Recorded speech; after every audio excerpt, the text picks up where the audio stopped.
Okay, so here's your worksheet that you had that I assigned you, and it's 1 through 27, and it's Unit 5A, and it is logs and equations. And so number 1 says use the properties of logs to rewrite the expression in terms of log 2 and log 7.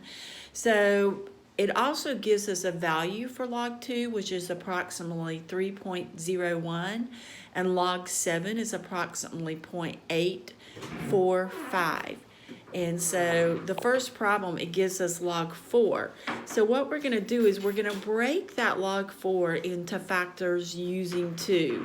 So that's what I did first, log 2 times 2, because that's what our instructions tells us to do, to break it into log 2 and log 7. So 4 is not 2 or 7, but we can change 4 to 2 times 2.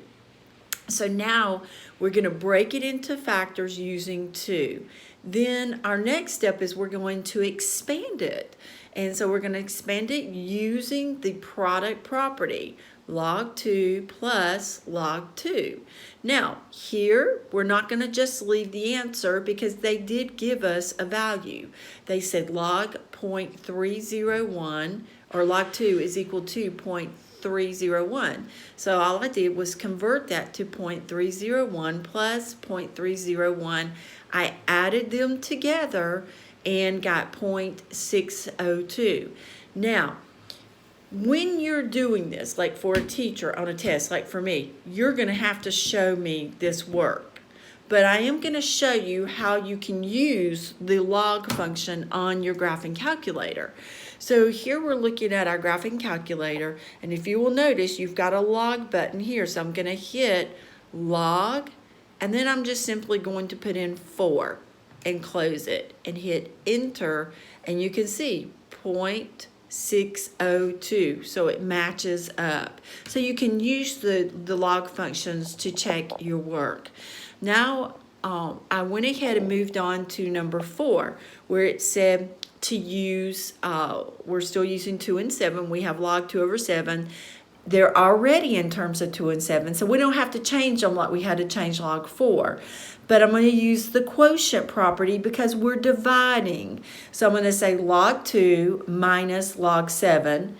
Replace it, the log 2 with the 0.301. We're going to replace, the log 2 with 0.301, and then replace the log 7 with 0.845. And then we see here that our answer is negative 0.544. So once again, you can't just put answers down for these. You have to write them out when we have to give an exact answer for it. So now when I put in this into my calculator, log, and then we're going to use our alpha, y equals, I hit the wrong button, so I can quit. Okay, log, alpha, y equals 1, and then I'm going to put in 2 over 7. Close it, hit enter, and you can see we get negative 0.544. Okay, so that's how you work numbers 1 through 6 on your worksheet. So now if we come down to number 7, it said expand the following expressions. Well, here we have log 2 3x. We're multiplying 3 and x, which means you're going to just simply use your product property. That's all we had to do on this one. However, if we jump over here to number 9, we've got log 2 x cubed, but we have a square root.